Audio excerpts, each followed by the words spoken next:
evening, Build.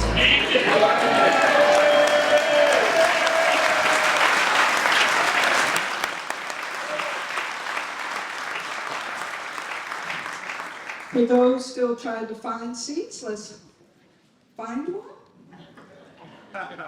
Well, we want to say welcome to the Franklin Square neighborhood. That's right.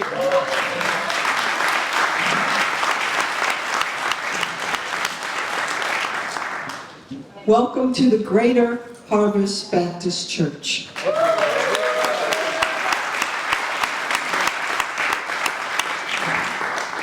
I am Leslie McMillan, a lay co-chair of Build and a member of the Zion Baptist Church on the east side. Build is a broad-based, nonpartisan, interfaith, and multiracial community power organization consisting of churches, mosques, synagogues, schools, and community associations. Some 45 years ago, we acknowledged that there were two Baltimores. One that was invested in, and one that has not been invested in deliberately. We have leaders rooted in our neighborhoods across the city, committed to building one Baltimore. Yes. Our history details the work that we have been engaged in through the years leading to this moment. This is an historic moment. An historic moment. The mayor, the Greater Baltimore Committee, and Build will share an agreement to rebuild our city.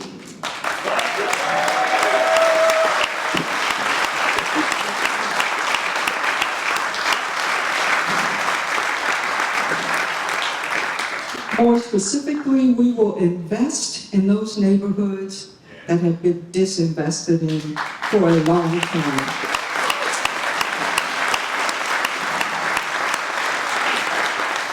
This investment will not only benefit Baltimore, but it will benefit the state of Maryland as we rebuild Baltimore.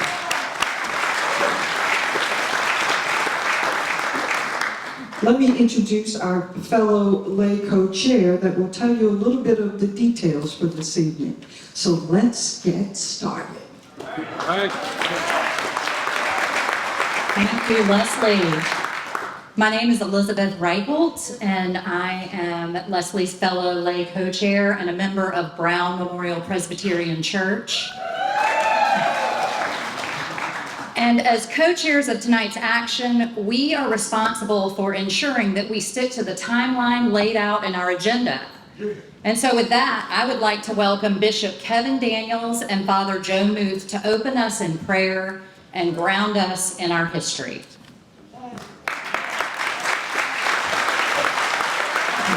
Let's go. Father, we acknowledge your presence as our sovereign. We acknowledge that you've ordered our steps tonight. And for this historic legacy issue of housing due to redlining in Baltimore City that you've used for a model for other cities. But tonight, we've come as a collaborative, visioning towards resolve, especially during this season of Advent, this season of hope, season of peace, season of joy and love. We continue to say that you are great, we are great, and this city is great. Amen.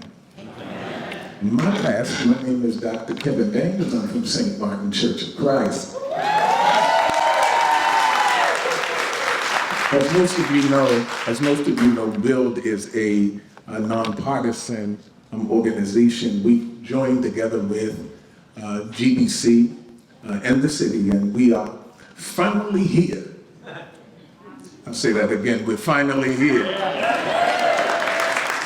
After several meetings, we're finally here. And as we stand together over in this very place, this is not only a historic place, but even on the walls, it has the hallmark of great people in the building. Even as we move towards ending this legacy of redlining, the stained glass windows say the story of all of those freedom fighters that have gone on before us. Sojourner Truth, Harriet Tubman, Frederick Douglass, Reverend Dr. Martin Luther King, Malcolm X, Mahalia Jackson. All of these freedom fighters that have brought us even to the day where we find ourselves today. But more importantly, we're here as a prophetic voice in the city of Baltimore, crying in the wilderness, calling for change in the city of Baltimore. I will never forget, as I take my seat, months before Bishop Douglas Miles transitioned to be with the Lord, I will never forget that he walked, I was coming out of the pulpit and he walked around New Shiloh Baptist Church just to find me as I was coming out the door. And he looked at me and looked in my eyes. And months before he passed, he charged me. He said, listen, who's going to take this mantle that I'm getting ready to drop? I had no idea what he was talking about, but now today. Yeah. And I raise with you the same question. Who's going to take this mantle and guide Baltimore into the future? It's got to be you. Amen.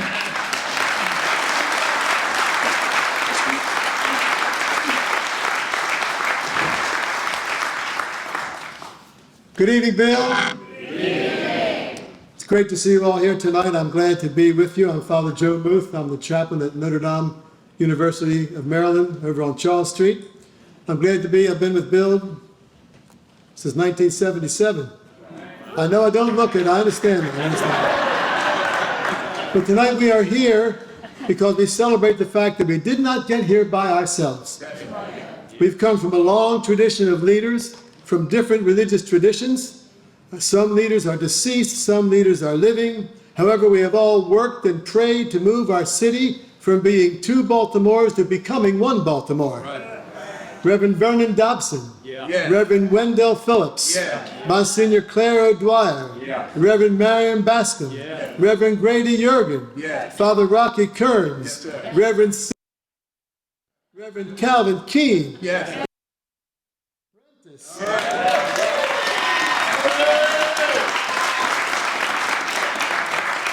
Father Don Sterling, yeah. Father Ray Bomberger, yeah. Mrs. Carol Reckling, yeah.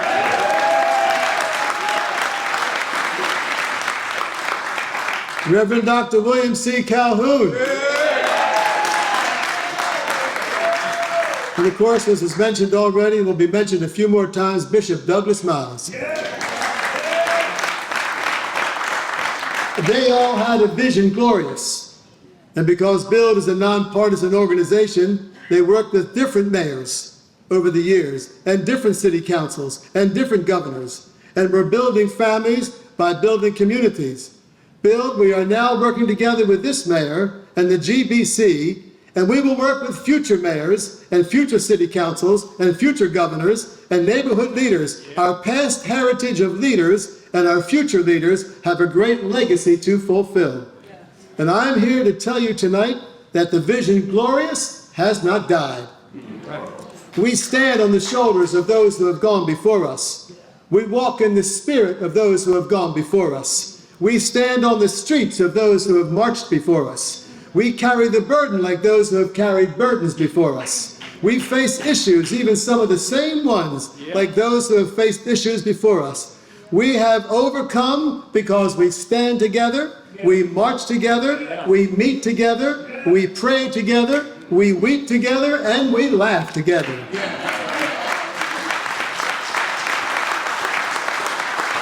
And we know we have come this far by faith. And tonight, Bill, we are moving into the future together with the mayor and the GBC. We are collaborating, all three of us, all three organizations, for the future of our city neighborhoods. And finally, at last, we are here. Yeah. So, Bill, do you know that when we gather like this, we also add a spiritual flavor to the work that we do, a spiritual perspective, and tonight is no different. The spiritual perspective tonight is, I want to remind you, in case you forgot, we are marching to Zion. Beautiful, beautiful Zion. We're marching upward to Zion, the beautiful city of God. Some of you might know this song. Some of you might have heard this song before. It goes like this. We're marching to Zion, beautiful, beautiful Zion. We're marching upward to Zion, the beautiful city of God. Then let our souls abound and every tear be dry. We're marching through Emmanuel's ground. We're marching through Emmanuel's ground to fair worlds on high, to fair worlds on high. Come on now, let's sing a song. We're marching to Zion, beautiful, beautiful Zion. We're marching upward to Zion, the beautiful city of God. Praise the Lord, praise the Lord, praise the Lord.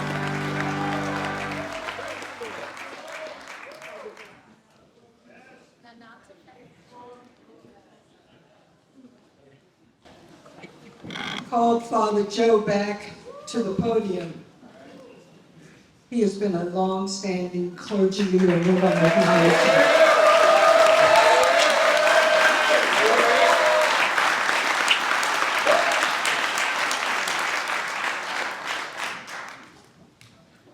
Good evening, Bill. Good evening. My name is George Hopkins. I have the privilege of being a co-clergy leader, co-chair of the clergy with Father Joe, and I've evidently the honor of following after him this evening. My task is to prepare us for this moment. Build our history is a blended tapestry of trauma and triumph. Our history compels us to reckon with how red lines can destroy neighborhoods, how discrimination can divide a city into two Baltimores, and how a highway to nowhere could demolish a thriving community. In short, our history is filled with discrimination, division, and dead ends. At the same time, there remains a legacy formed by the sacrifice of leaders who fought to build a brighter Baltimore. These leaders, some that we have named tonight, have established a legacy of power and set an example of resilience in how to press Baltimore towards its full glory. Tonight, we acknowledge the history that we share and the legacy that we have inherited as they converge in this historic moment where Build the Greater Baltimore Committee and Mayor Scott will share a bold vision and plan to build one Baltimore.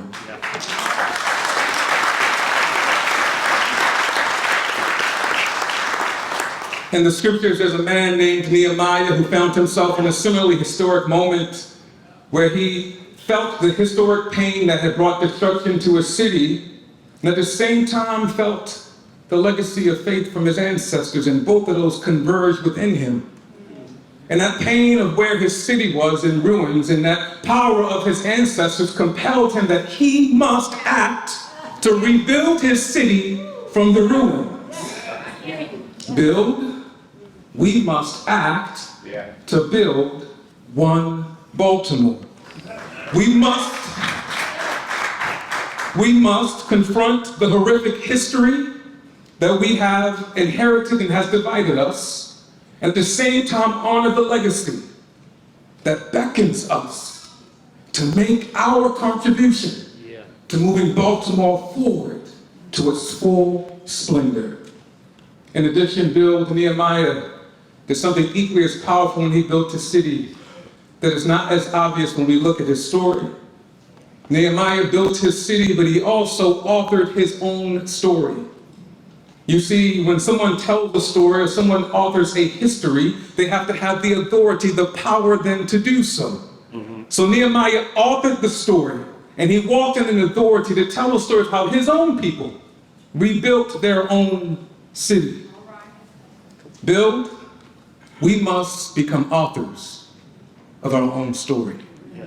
We must walk in that authority that tells our story. We must author a future where Baltimore, the place where Red Line's inception was, also becomes the place of its termination. We must establish a legacy where two Baltimores, and the reality of having two Baltimores is also the same place where it ends by our unity when public leaders, political leaders, and business leaders and community leaders come together to build not two cities, but one.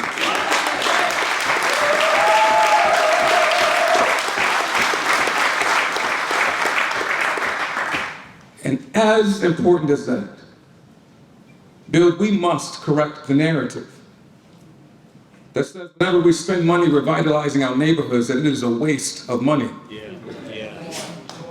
That false narrative is not about the cost, it's about the value. Do we think the people in our neighborhoods are worth the investment? It's evident because when you hear people share their plans of great costs to raise soaring towers, or to maintain sprawling stadiums. Can I say that tonight? No one blinks an eye or makes a question. But once we talk about our neighbors and our neighborhoods, all of a sudden eyes grow wide and people begin stammering with doubts of, will this investment make any change? Are the people in our neighborhoods worth it? I can't help but wonder in that narrative if my mom would have been worth it. My mom, as a single mother, raised 4 of us, worked a full-time job, was engaged in all of our lives. And she worked hard to earn enough income to no longer need subsidized housing, but not enough income to find adequate housing. So she chose her best option and moved us into a house that had been vacant for 23 years. I was 17 at the time, and so I was living in a house that was vacant longer than I was alive. And it was obvious when you walked in because the house would wobble, so you couldn't jump, you couldn't run, so as kids we had very little options of playing inside of that house. The sun struggled to find ways to light our house, and many times we had a dreary darkness that we lived in. There was a room that had no windows, a bedroom, which I think was probably a fire hazard.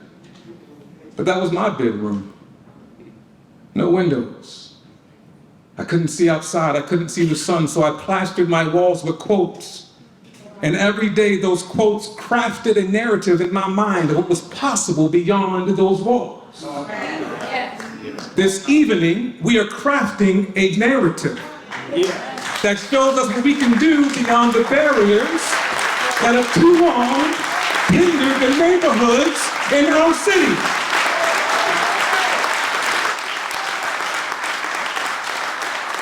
We are stepping in the authority of becoming authors of our own future that declares that our neighborhoods are worth investing in, and when you invest in our neighborhoods, it will be to the benefit of the entire city.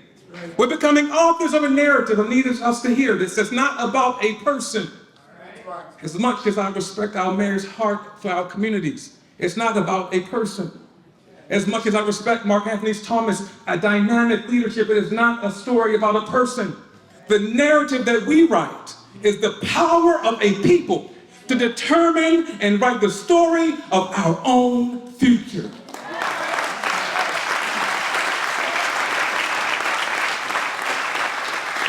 The responsibility is before us. The history and legacy we have inherited has been settled. But the history and legacy that we will pass on is being molded right now by our commitments and our ability to act.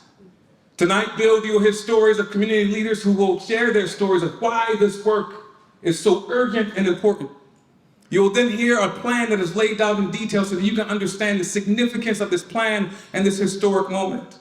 Then you'll hear comments from our mayor, and you'll hear comments from Mark Anthony Thomas, CEO of the Greater Baltimore Committee.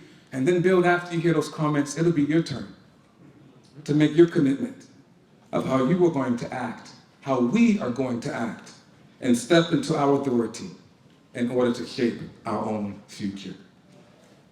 Miss Edith, Miss Charlotte, we welcome you forward to share your stories.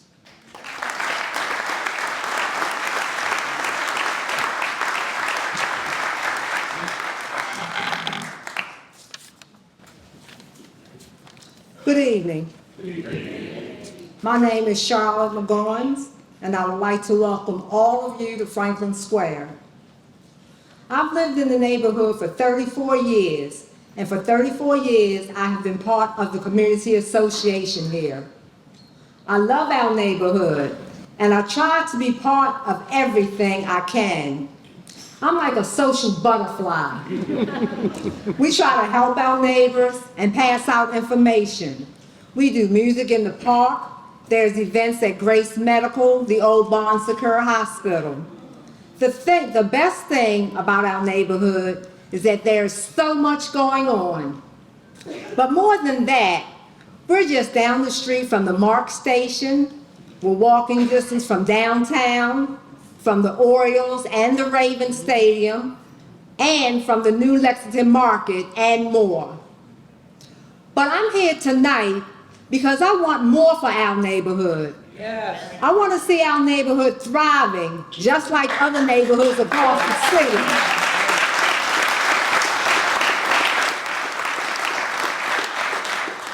We need grocery stores and restaurants here.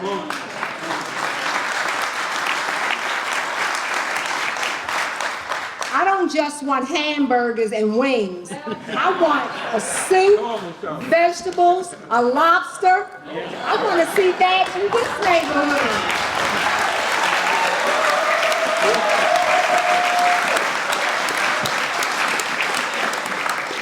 But our neighborhoods has hundreds of vacant and abandoned homes.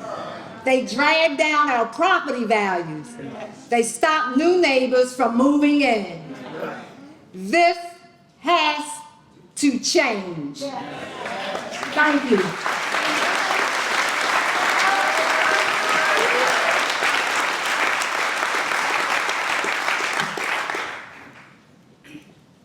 Welcome.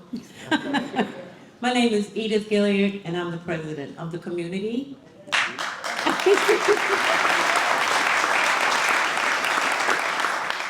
I agree with everything Ms. Charlotte said. However, I've been here for over 50-something years. So I know what Franklin Square was. I grew up here. I was born in the 300 block of Curry Street. And as a child, the families, the communities working together, looking out for each other, this is what I had as a child. We had to move, no, wait a minute. You know what? They wrote this stuff down, so I have to read it.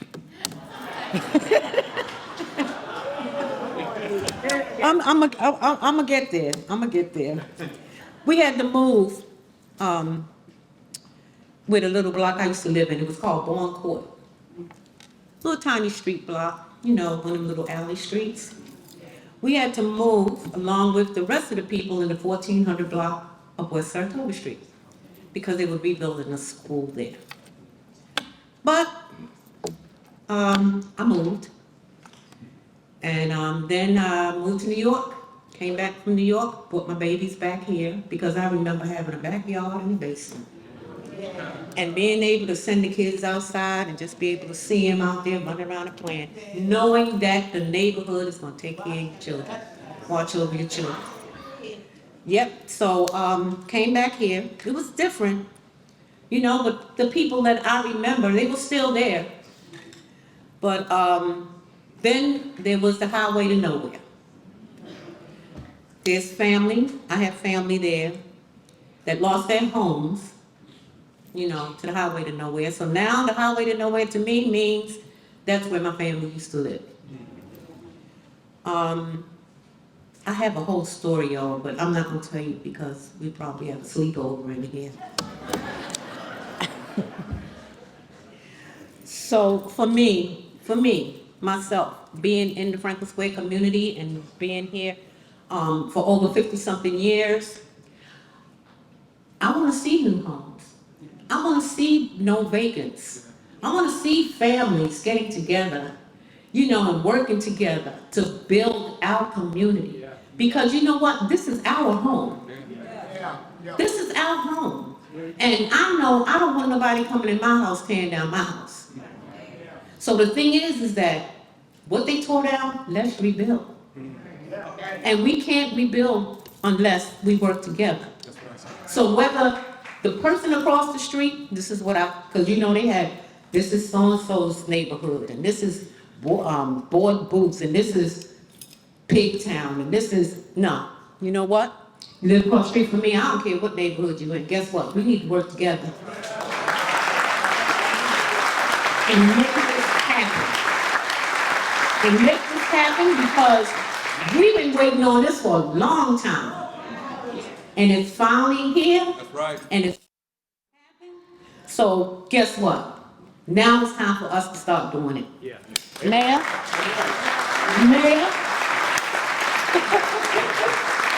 We need to do this together.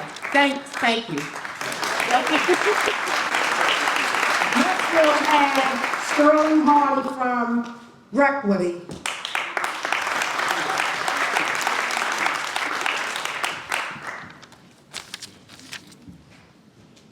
I don't know how I follow that. David Gray.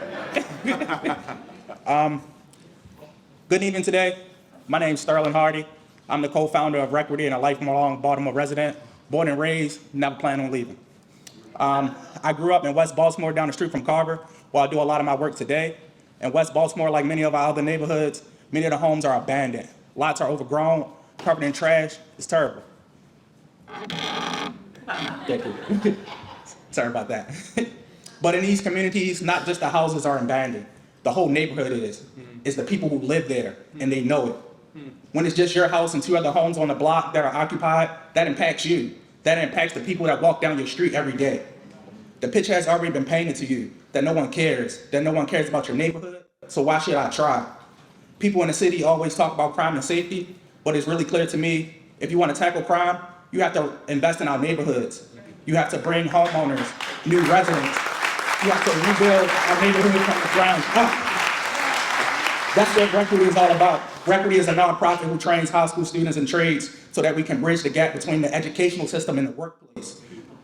What we do is we purchase vacant homes, we revitalize them, and make them more energy efficient, helping save people a lot of money on their utility bills. And also, we train the students for the jobs of the future. The students I work with, who some are here today, they represent the city, they represent the future. They represent what we want Baltimore to become, not what Baltimore is. The future, they are our future homeowners, our future neighbors, our future community members, and we are ready to build one Baltimore together with you. So if you ask me what I want to hear tonight, I want to hear from the politicians who I hope will come to the table in the future, like our Governor Westmore. I want to hear about action. I want to hear not just promises. I don't want to hear I'll think about it. I don't want to hear let's see what we can do. We know what the problem is. We know how to fix it. We as a people, as a community, are ready to fix this community together. We need action. We need investments. We need the policies to make this happen. Us as one Baltimore is here to build together as one.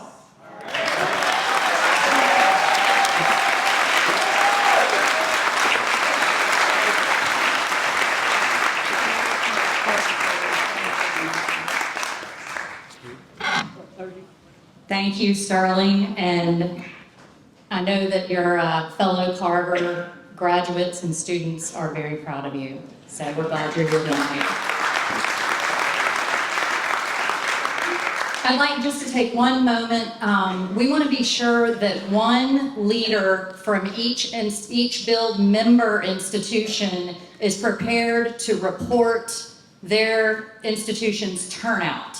So every institution should have one leader who has checked in with Cheryl Finney. So if you've not checked in with Cheryl Finney, please connect with Cheryl in the back. Thank you, great. And now I'd like to welcome Reverend Andrew Connors.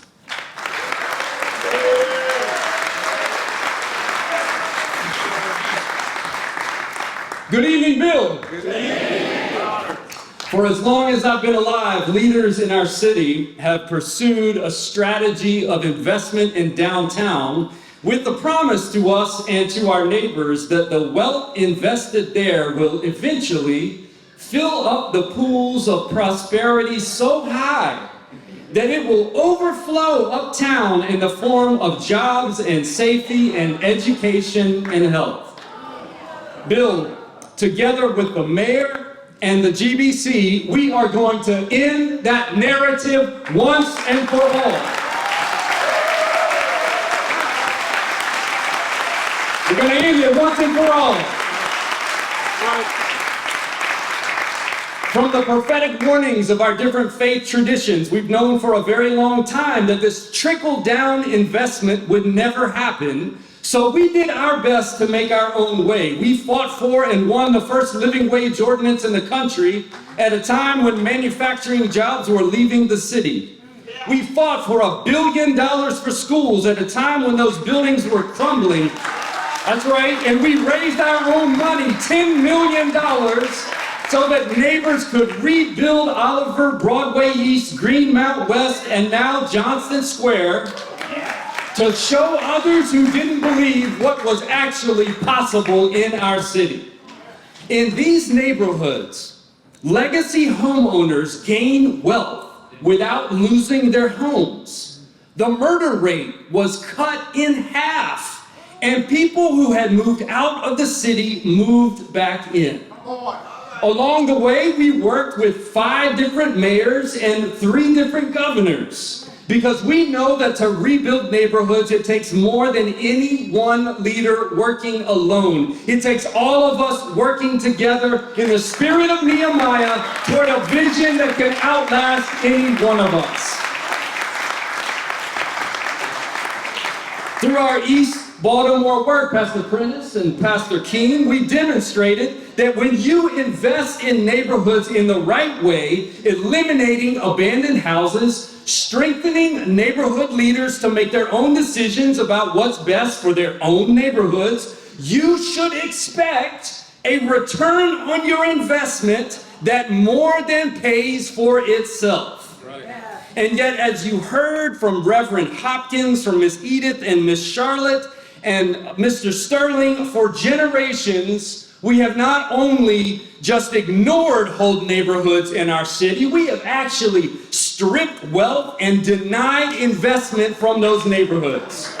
We have bulldozed entire communities to make room for highways that lead us to nowhere. And that's why the heart of this historic agreement between Bill, Mayor Scott, and the GBC is a commitment to invest in the neighborhoods at scale that has never been seen before, because we believe in the people of Baltimore, the people who are already here.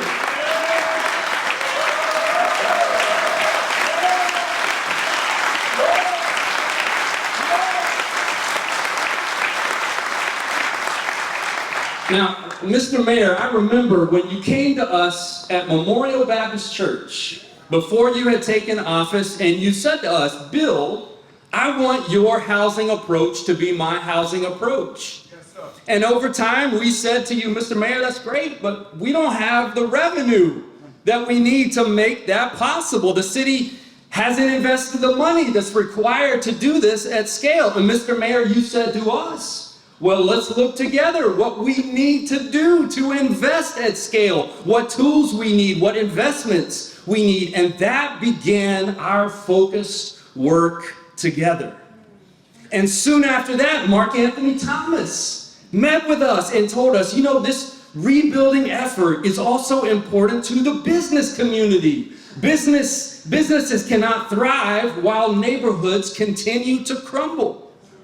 And so we put our shoulders to the plow, and we have been meeting weekly for the last several months, hiring financial consultants to vet different proposals, helping us to come to agreement on a pathway for our city to rebuild without displacing anyone, restoring wealth where it's been robbed from the community, and relying on community leaders to design their own redevelopment plans, as we have demonstrated we can do in East Baltimore.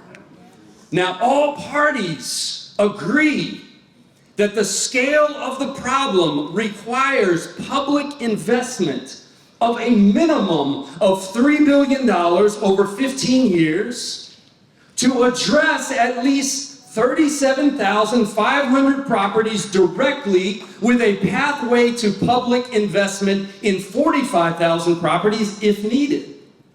Investment using a whole block strategy that eliminates every vacant house on every block. I said every vacant house on every single block.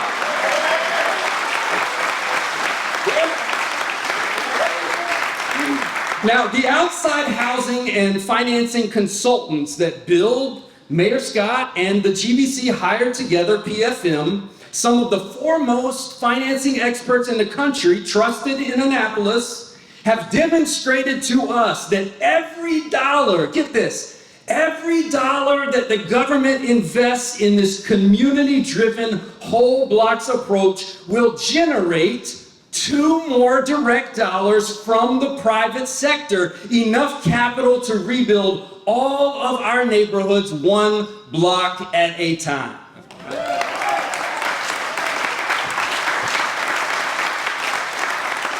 Now, some of those same experts have demonstrated for us, using conservative assumptions, that this approach not only pays for itself. You can see that up front. Over 20 years, this investment will result in $3.5 billion in new tax revenue for the city and the state. Over 30 years, that number grows to $7.4 billion. Did you hear that, Bill? $7.4 billion in new tax revenue because we decided collectively to invest in Baltimore together. But the costs of not investing in our neighborhoods will leave us on a pathway to disinvestment, continued abandonment, continued crime and decline. Together, Mayor Scott and the City Bill and the GBC have identified the needed sources of funding, with ideas for where even more could be found, the need for a special purpose entity to secure that funding, and the values of community-led development, non-displacement, and a whole blocks approach required to get this right. So in the coming weeks, Bill, the GBC, and the mayor will be going through the details of this agreement with our members in our constituencies. We've already reached out to key leaders, including Speaker Jones, President Ferguson, and Governor Moore, candidates for major public office, corporate and civic leaders, so that together we all understand not only the scale of the problem, but also the investment return that this major rebuilding effort will create, not only for the city of Baltimore, but for the entire state of Maryland. Now, we also know from our history that the last time Bill came together with the mayor of Baltimore and the GBC, we created the College Bound Foundation, Carol Reckman, a scholarship program that has invested in tens of thousands of our young people as the future leaders that they are. In fact, one of those investments was in a young up-and-coming leader named Brandon Scott. That's right. When Bill, the city, and the GBC have shown up together, God always seems to show off. Now, despite this historic agreement, Bill, I can promise you that even before the naysayers have looked at any of the data behind this proposal, they will have already dismissed it. We've been told for so long that if you give money to downtown, it's an investment, but if you give money to uptown, it's a handout. We've been told for so long that the problem with our city is the people who live in it, not the racist redline policies that were designed to disinvest from black neighborhoods in the first place. We've been told for so long that the city can't run its own police department or school system or government that we hardly notice whose interests that story serves. Even now, we are hearing harebrained proposals about cutting property tax rates without a plan for investing in our neighborhoods, and that's somehow going to save our city when we know from our past that urban renewal plans like that just give more money to the rich so they can bulldoze our neighborhoods and take our land.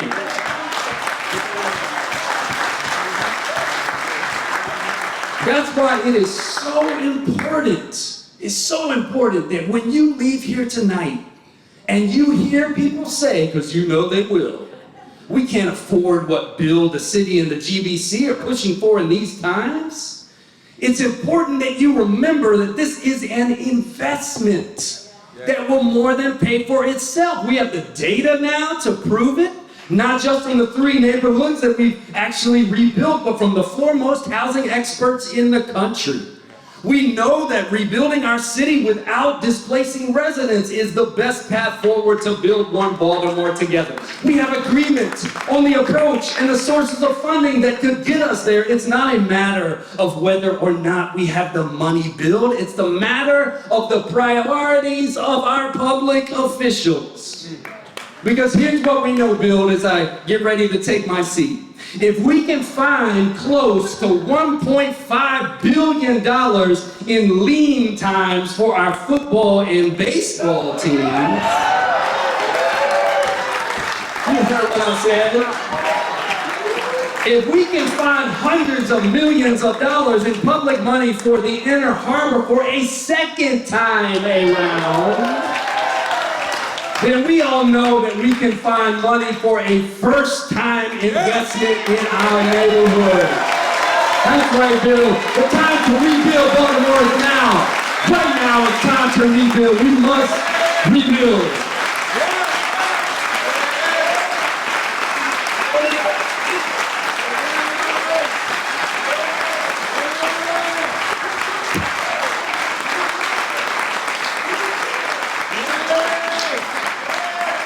We've come to the time in our meeting this evening when we will hear from all 3 partners in this effort, the Mayor of Baltimore, followed by Mark Anthony Thomas, CEO of the Greater Baltimore Committee, followed by the Reverend Paglanawan of Build. Mr. Mayor, we would all love to hear your commitment to this work.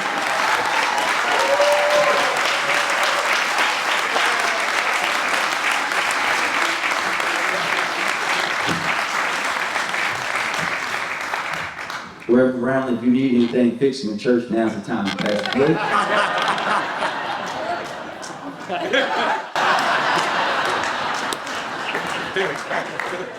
Good evening, Bill, and good evening, Baltimore. Good evening. No, not after that, y'all. Good evening, Bill, and good evening, Baltimore. Good evening. As you know, I am Brandon Scott, the 52nd Mayor of Baltimore, a son of Park Heights. And by the time I was born in 1984, Baltimore was already rapidly losing population. The legacy of racist redlining, blockbusting, white flight, and disinvestment into black neighborhoods had come into full view. As a young man, Reverend Connors, I had a front row seat to what happens when neighborhoods lose their strength because they are suffocated purposely. In addition to the violence, struggles with addiction, and disinvestment into anything that involved my educational growth outside of college bound, my neighborhood was full of vacant houses. if you've been to Park Heights, you know that there were 2 elementary schools. And to talk about racist policies, one was Malcolm X Primary. The other one was Dr. Martin Luther King Elementary. I went to both of them. Both of them are now closed.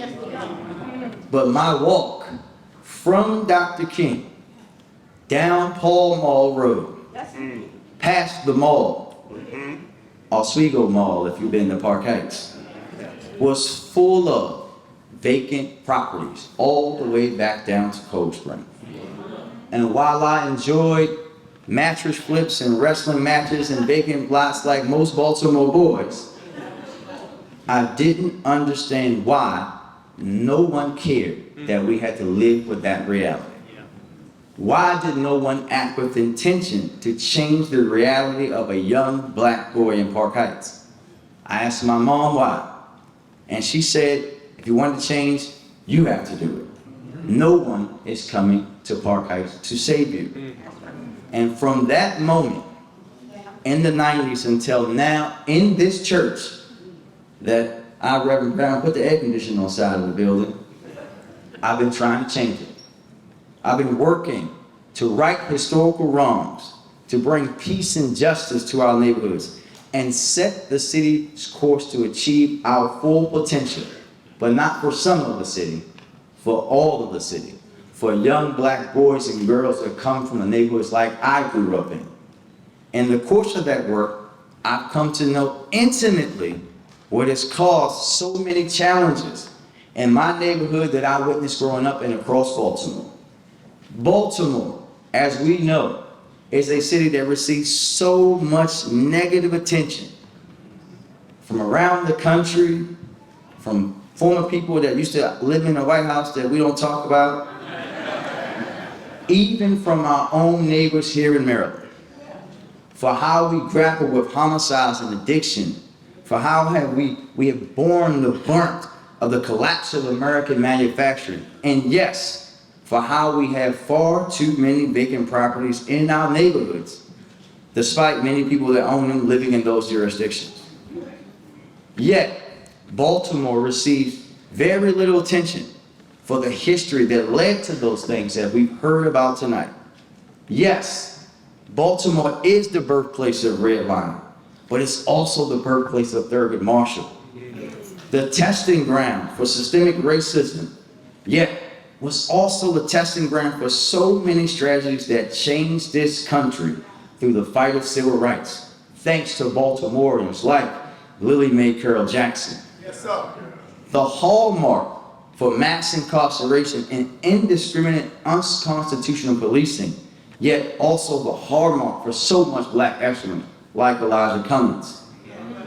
Baltimore, we have made so many great strides in our city despite those things in our way.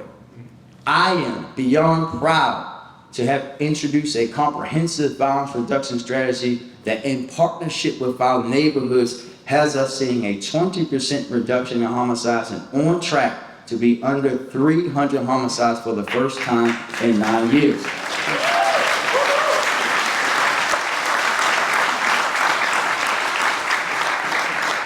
Proud that we've reversed course and we're no longer closing rec centers, we're building new and renovating rec centers. Proud that Baltimore has the 8th fastest growing economy in the United States of America. But I know that our neighborhoods, our city, our neighbors will not truly find peace and justice until they all have been fully restored. And that's why we're here tonight. To talk about not just investing downtown, but making historic investments in all of our neighborhoods and solving the vacant housing crisis in Baltimore for once and for all.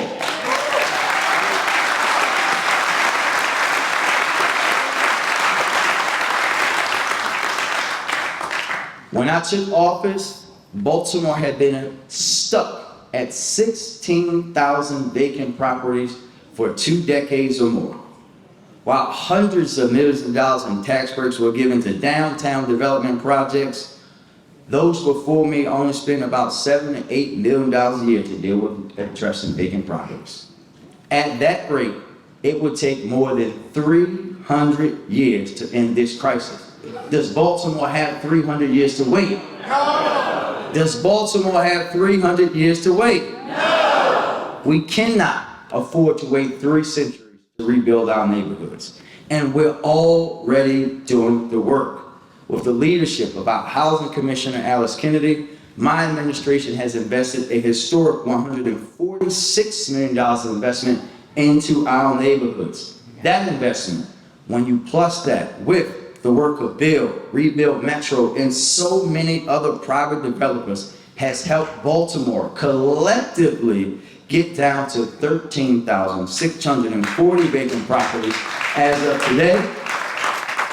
And because I know someone's going to ask, Bishop Daniels, with only less than 1,000 being owned by the city, that is nearly a 14% reduction in vacant properties in just my term, and the lowest number of vacant property in decades. But for me, it's not enough. I want all of them gone. I want every household. I want everyone that had their neighborhood dismantled to come back home. The work is being done all over the city, from Harlem Park to Johnson Square, Madam Mayor. And it has shown us that we have the tools and the capability to end this issue, even when everyone else says we don't. But the thing that has held us back is the thing and the same hurdle that we face now. We need the capital to get it done. Yeah. Last July, I stood in front of many of you at a church in East Baltimore and pledged to get together with leaders from Build and GBC to develop an agreement for how to accelerate the progress that we have made. And today, in the heart of West Baltimore, we're excited to share that we've reached an agreement between us all to finance the largest investment ever into Baltimore neighborhood.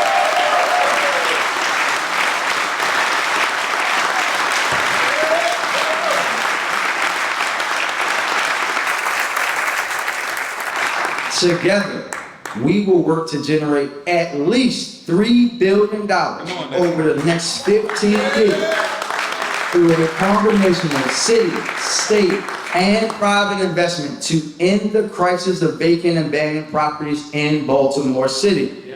And that starts, because my father always said, you can't say nothing until you put something in the pot. That starts with a pledge from the city of Baltimore for $300 million.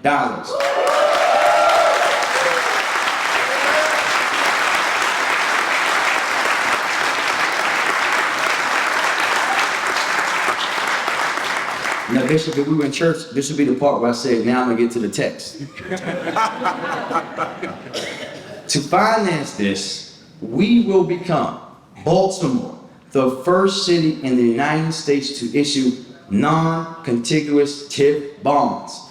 While neighborhoods being built in Harbor East, Baltimore Peninsula, everywhere the water touches, have benefited from nearly $1 billion in TIF bonds, residents and neighbors across the city have consistently said, where's the TIF for our neighborhood?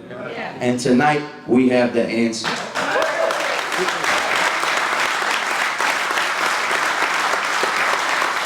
There is no reason that the tool which has driven the successful effort to rebuild our waterfront neighborhoods can't be utilized everywhere else.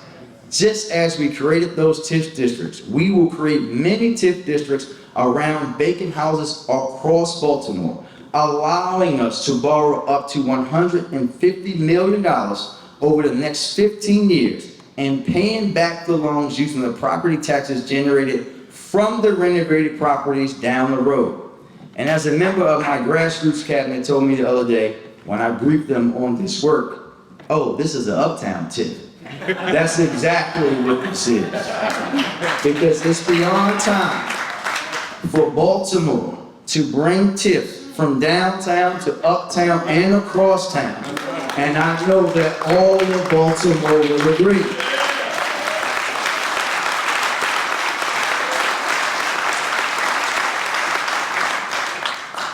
We can't gloss over how big this is. With our plan, Baltimore will be on the cutting edge of housing policy for the entire country. And we're going to be putting it to use in the neighborhoods that need it the most. And Isaiah chapter 61 verse 4 tells us, then they will rebuild the ancient ruins. They will raise up the former devastation, and they will repair ruined cities, the desolations of many generations. And that's what we will do together.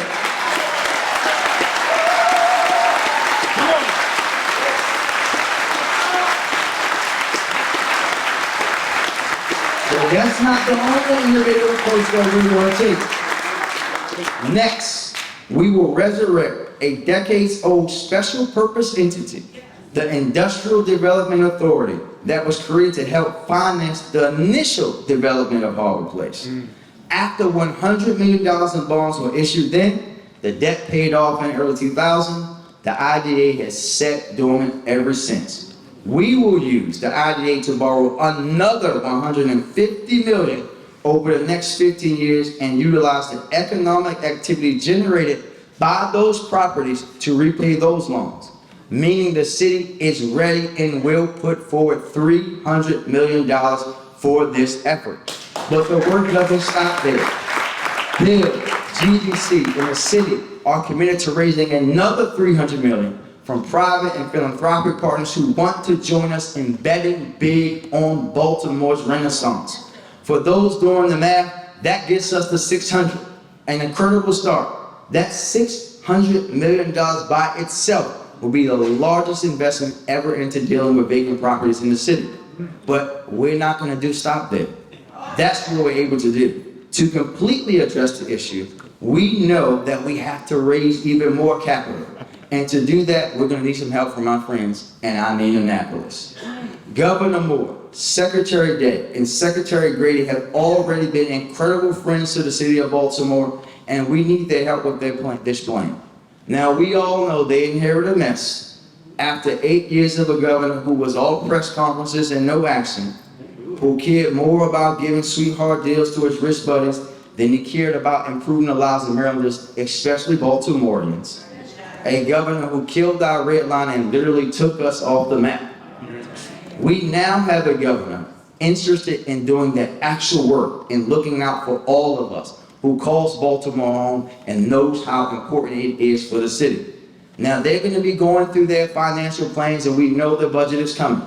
But we know that this governor will stand and work to do everything in his power to see this plan through. I'm coming. I'm coming. So, while our financial plan outlines the help we need from the governor over the next 15 years, the governor and his team are going to be on board. We know it may not all happen this year. That's the beauty of a 15-year plan.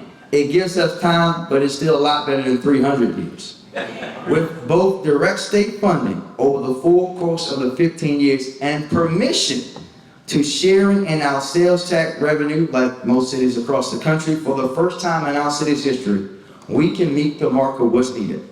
Don't get it wrong. Those are big asks, but this is a big task long overdue for serious action. Thank you, Bill, for your partnership. Thank you, GDC, for your partnership, and for all of us coming together to, for once and for all, ending this crisis and making Baltimore the best, equitable Baltimore it can be for everyone. Thank you very much.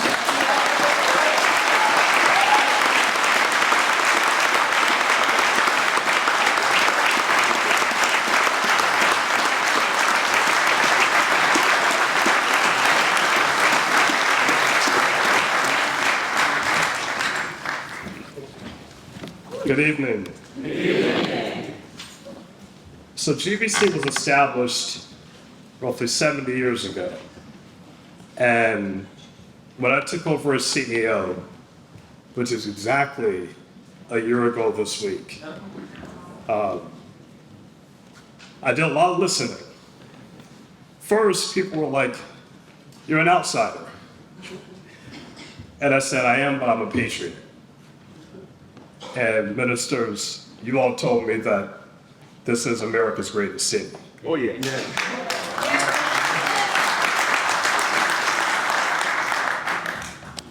What I also heard is that people said the GBC should provide bold economic leadership.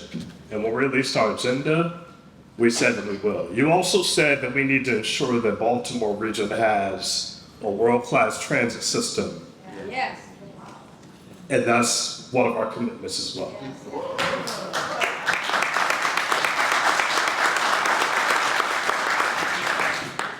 Most importantly, you asked us to set a table for collective impact and work in partnership to address some of our long-standing challenges, and today is a down payment toward that commitment.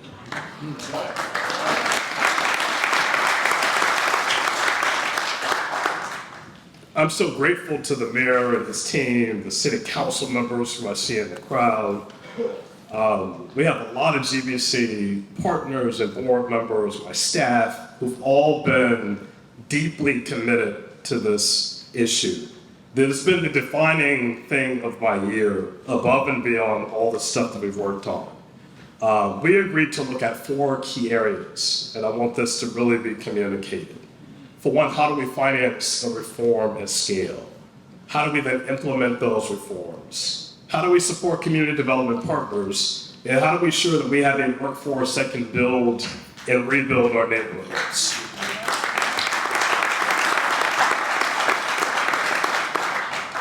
The research that informed today's event confirms what many have always believed, that investing in our communities is good strategy. PFM's analysis demonstrates that long-term economic impact of prioritizing community redevelopment, and it makes a case for both public and private investment needed to drive the transformation we want to see in Baltimore. Business and philanthropy are still trusted institutions in America, and where there's a will, there's a way. Not only are we honored to be part of this work, we've made that long-term commitment to the time that we know it's going to take to start and see the progress we really want to see. There'll be a lot of discussion and conversation on this work, but there's a fundamental thing that we're not going to debate and that we're not going to dispute. Our communities are worthy of investment. That's right.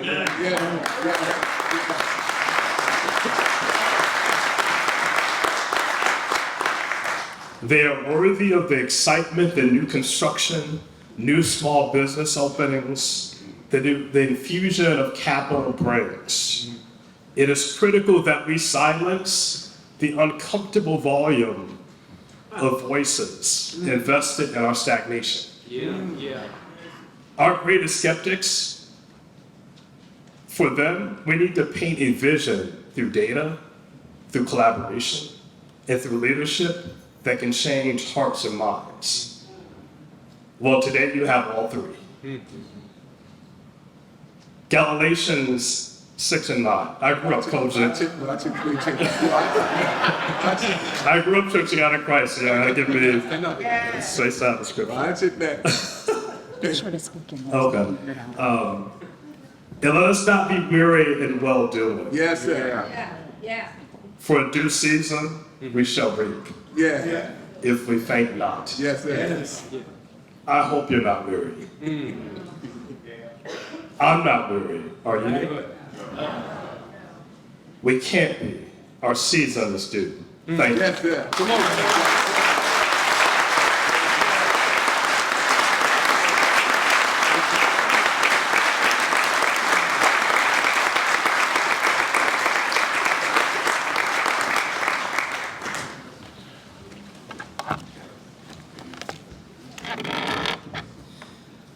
Good evening, Build. Good evening. So that one more time. Good evening, Build. Good evening.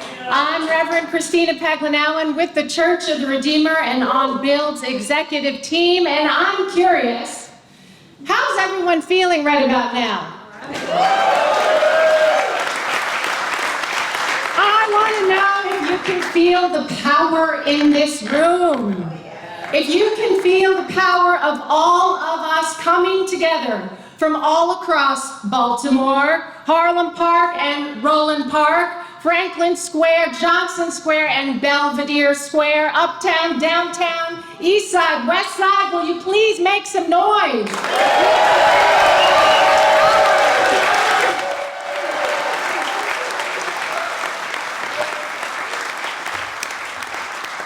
Thank you, Mayor Scott, and thank you, Mr. Thomas, for your presence here at Greater Harvest, for working with each other and with Build to win this historic agreement. Thank you for the commitments you have just made for the road ahead. I too remember the last time, Mayor, that we were all three of us gathered in a room in the house at Memorial Baptist with Pastor Keene. I'm just curious, raise your hand if you were there. All right. Together, remember, we ripped up those red streamers symbolizing those red lines. We not only went backwards in time 35 years to lift up College Bound, we fast forwarded 35 years into the future. We pictured driving and walking down North Avenue, Biddle, Pressman. Well, how about tonight, Miss Edith and Miss Charlotte? Let's picture walking down Fulton, Lexington, Saratoga together, walking to that local grocery store to get that lobster in the nearby restaurant. Let's picture our children playing on brightly painted playgrounds, our young people gathering in rec centers, our elders sitting on park benches under trees, enjoying green space. Let's picture our neighbors living in homes, apartments, row homes, townhomes, fully occupied. And let's picture not one single vacant or abandoned home in sight. Can you see it? Can you feel it? Do you believe in this vision of one Baltimore, this glorious vision? I know I do. I believe in it because I believe in us. I believe in you. I believe in you, Mr. Sterling, and your team. I believe in you, Regina Hammond, and all you've already led. I believe in all of us and the collective power in this room to make that vision a reality. But I also know it takes effort and hard work to make a vision come true, and it will take all of us, all different kinds of people. As Reverend Connor said, civic, corporate, public, working hard together. We talked about Nehemiah earlier tonight. Do you think Nehemiah rebuilt those walls of Jerusalem all by himself? No. Or with just a few people? No, Nehemiah got lots of different groups of people, all kinds of people, all committed, all working hard together to rebuild those dilapidated, crumbling, boarded up walls of the city that he loved. Earlier tonight, Father Joe, you reminded us of the strong shoulders on which we are standing, whose hard work laid the foundation on which we are now building. And we heard from our mayor and Mr. Thomas about the hard work that you're committed to moving forward. Well, now it's our turn, Build. It is our turn. It's time to get to work. It's time to work hard. It's time for us to pick up that mantle, Bishop Daniels, that you talked about, Bishop Miles talking about. And guess who's picking it up? We all are. All of us. It's our turn to commit to the work that's ours to do. Because here's the thing, Bill, we know that to make our glorious vision of One Baltimore a reality, it can't just be us, the city, GBC, and Build. Strong and committed as we are together, we're also going to need our public officials, members of State Senate, members of the State House, and yes, our governor, Wes Moore. Remember what we had to do a few years ago, Bill, to win $1 billion to rebuild our schools? Well, guess what? We're going to have to do it again. And we are going to do what we do best. We're going to organize consistently, persistently, to fight to win for our city. Remember what Frederick Douglass taught us? Power concedes nothing without a demand. We call events like tonight public actions So now is the time to act, to literally act. I invite you now, please, to take out your pens, take out your pencils, and remember those packets. Can you wave the packets that you were given? And if you don't have one, maybe some floor team members can come. At the top, turn to the page where it says individual commitment card. That's it. Take a minute or two now, please, with your pen or pencil. Fill it out. We are committing to act by committing to be trained, coming to at least one of the training sessions that's going to be happening next month. Acting by committing to coming to Annapolis to engage our legislators and staff and to fight for our city. It's also time to consider making a personal donation to build, because as we've been taught, power is about organizing people and organizing money. It's organized people and organized money working together consistently, persistently, that shifts the world as it is closer to the world as it should be, God's vision and dream for our city that God has placed in our minds and our hearts.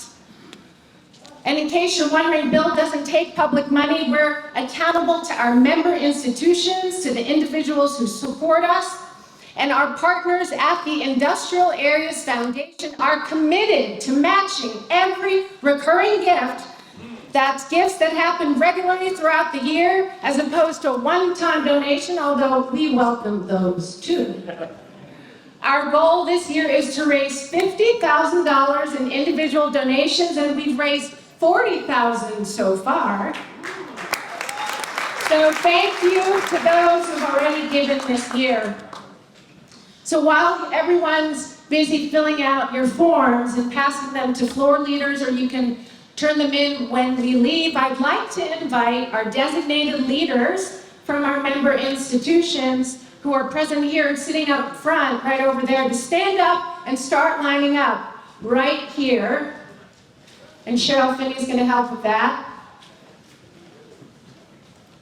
So we can start reporting out our turnout, how many folks you brought here with you tonight. And I'd also like... I've got a breaking news announcement. Oh, okay. Yes, that is, and that is because we like to stay on schedule. We are not going to report our individual turnout, but when we instruct you to, you will come down and lay your brick, but you will not be saying anything in the microphone. So All that's right. the breaking news. Breaking news. And I'd like to invite you, Mayor Scott, to come up because we have something for you. You can stand up right here with me. Thank you, ma'am. And Mr. Thomas, we have something for you as well. And we have our build break, and so I'd like you to invite you to come with me. We're going to begin the work that continues tonight. We are rebuilding our city, and we are committing to one another to continue to work together. All right. Let's go.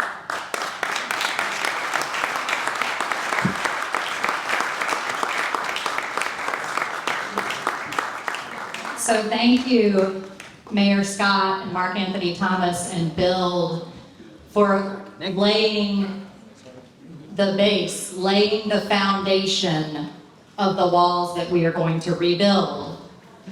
And now what we want to do is invite our Build member institutions to come down, starting with Pastor Miles. All right, Pastor. And to lay your brick alongside as we all lay the foundation. And so I want to recognize our member institutions as they continue to walk down. We want to welcome the 6th Branch, Berean Good Shepherd, Bolton Street Synagogue, Brown Memorial, Cathedral of the Incarnation, Catholic Communities of South Baltimore, Child First, Coppin Heights CDC, Coracle, Doxa Ministries, Faith Presbyterian, Greater Harvest Baptist, Hampstead Hill Academy, Kiowa, Knox Presbyterian, Koinonia Baptist, Light Street Presbyterian, Memorial Baptist, Memorial Episcopal, Mount Sinai, Northside Baptist, Rebuild Metro, Rebuild Johnston Square, Church of the Redeemer, Sowebo Church, St. Bernardine's, St. Joseph's Monastery, St. Martin's Church of Christ, St. Matthew's Roman Catholic, St. Ignatius Roman Catholic, St. Moses, Trinity Baptist, Turnaround Tuesday, University Baptist, Zion Baptist, and Zion Hill Baptist, Timothy Baptist, and North Baltimore Mennonite.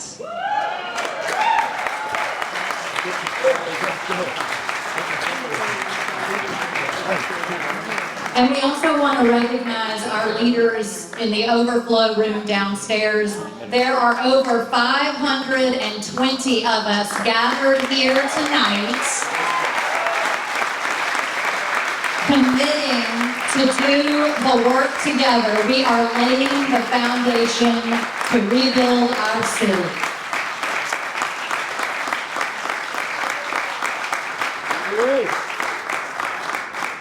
Thank you. And I would also like to take a moment to recognize some of the special guests, the guest institutions who are here tonight. We welcome Timothy Baptist, Central Baptist Church, Morning Star Baptist Church, Allen AME, Govans Presbyterian, Islamic Society of Baltimore, Masjid Al-Haq, Gwyn Oaks Islamic Community, Pro Action, Foundry Church, and the Episcopal Diocese of Maryland.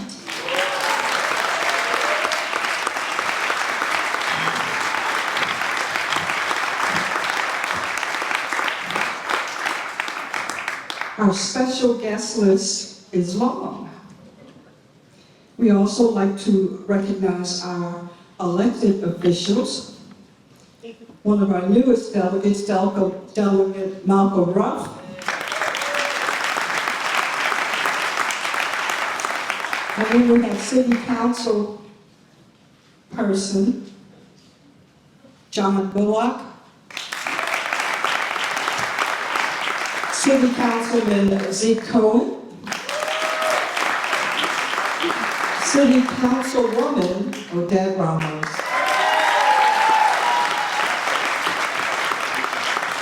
We also have Episcopal Bishop Carrie Schofield Barker.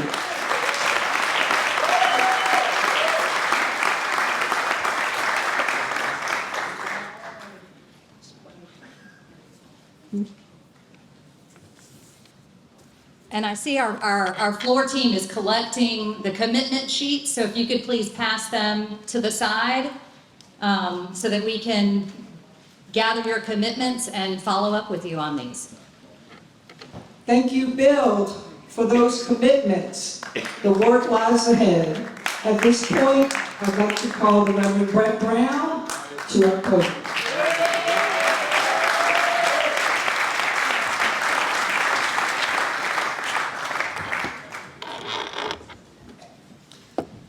I know you feel welcome by now, sitting here for over an hour now. Trust me, we're almost done, y'all. But let me officially, as the pastor of the Greater Harvest Baptist Church, say once again, welcome to 1617 West Saratoga Street on this Monday evening.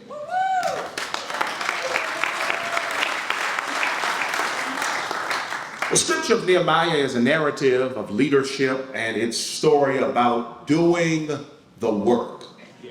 That, we hope, has been the story of tonight. Tonight has been a story of leadership and a narrative about doing the work. It's our raison d'etre, if you will. Not just of the work over the last 6 months that Build, GBC, and the city has been doing to produce this plan. It's a culmination of decades of organizing that Build has been doing, that leaders in this room and those who came before us have done. That's Build's history. It's a history of leadership and doing the work. We didn't wait for others to tell us to create the College Bound Foundation. We didn't wait for others to tell us to create the nation's first living wage law. We didn't wait for others to tell us to raise $1 billion for our schools. Build led. We acted when others said what they were demanding was impossible. The leaders who came before us did the work. They were Nehemiahs for their time. Now it's on all of us. It's our generation of leaders. So, one more time as we prepare to leave, Mayor Scott, if you don't mind, come on up.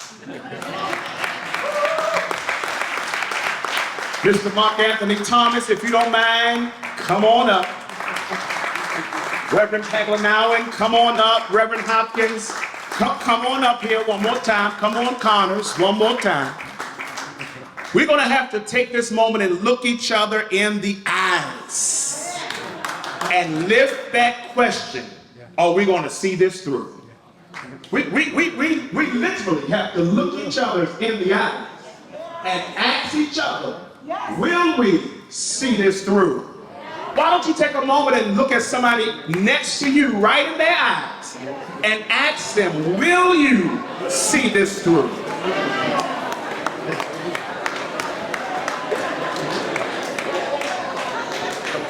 Now, look up front here. Now, look up front. Look up front. Y'all don't look at each other enough. Look up front. Look up front. There's still more space up here at Greater Harvest. Not in the pews, not downstairs, not in the aisles, but right up here. There's still more space up here for one more person. Because the truth be told, that's part of the story of Nehemiah. It's not just one person. It's a team. There's room for people of all genders, ethnicities, and backgrounds to do the work. To do as Nehemiah did and stayed on the wall. Listen, in the coming weeks, we'll be briefing Senate Ferguson. We'll be briefing Speaker Jones. We'll be briefing Comptroller Learman. We'll be working with the chair of the city delegation. But there's still space up here. There's still space up here. And as we look for space, I can't help but to recognize that we left a brick right here, right on this pulpit. And it has our governor's name on it.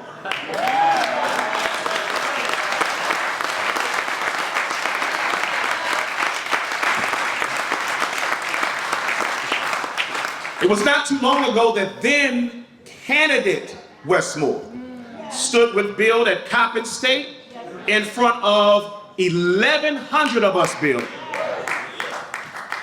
When he was running for office, there's still space up here in this room, this area for him. He can come to Greater Harvest and pick up his brick if he like. And I'll even be kind enough to ride down to Annapolis and give it to him if need be. This is what it's going to take. Let's remember that this is our history. As we prepare for the work ahead, what we are demanding is not going to happen without a fight. For decades, every time there's a downtown investment in the harbor, in the sports teams, in the convention center, everybody flocks together. They don't ask questions, they find the money, and they make the commitments. When it's time for investments in neighborhood, everybody gets a little quiet. This time, I believe it's extremely different. Will you see this through? Yeah. Deacon Johnson, will you see this through? Brother Larkins, will you see this through? Miss Pat, will you see this through? I see Reverend Fowler back there. Will you help see this through? All of us, we're going to need to see this through. That's right. The question is, will you go all the way with us? Yeah. Will you stand up with us? Will you lift your trumpet with us? Will you sound the alarm with us? I know Father Joe lifted it, but one more time, just the chorus. Can we lift it? Are we marching to Zion? Are we marching to Zion? Are we marching Zion. Beautiful, beautiful Zion, we're marching upward to Zion, that beautiful city. Come on, one more time, lift it, we're marching. Beautiful.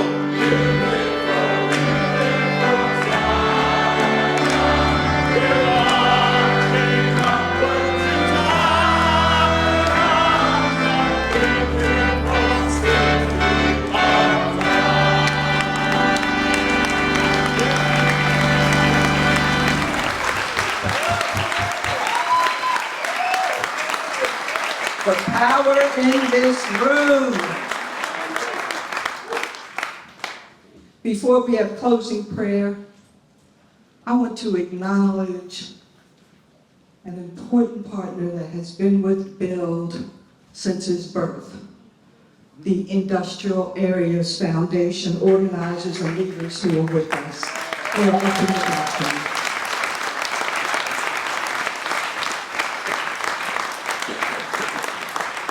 We will have closing prayer and dismissal by Rabbi.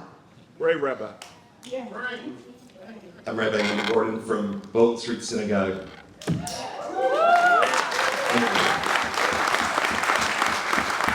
Tonight is the 5th night of Hanukkah, and for Hanukkah we remember a war that happened between the Syrian Greeks and the Jewish group called the Maccabees.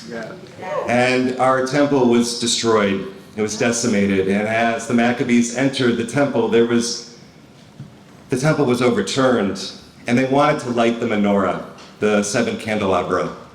And they could only find a little cruse of oil, just enough oil to last 1 day. But that little oil lasted 8 days. It was a miracle. Yes. Yes, sir. But there was another miracle. As soon as they noticed that there was one little cruse of oil, they sent a messenger out to go to the olive trees and to get the olive and to take the olive press and to get new oil and to get it blessed and to bring it back to the temple. And in the meantime, they cleaned up the temple and they put everything back in its place. And 8 days later, that messenger arrived with the new oil. That was a miracle. So too with Baltimore. Our miracle is not going to come from above. Our miracle is going to come from all of us. From our mayor and our city council people and our leaders and our business leaders and each one of us as well. We need to hold the mantle. We need to march together. We need to raise our voice. We need to go to Annapolis. Only when we work together as a greater Baltimore, so that there's not 2 Baltimores, but 1 Baltimore, will that miracle happen. May that miracle be so. Amen.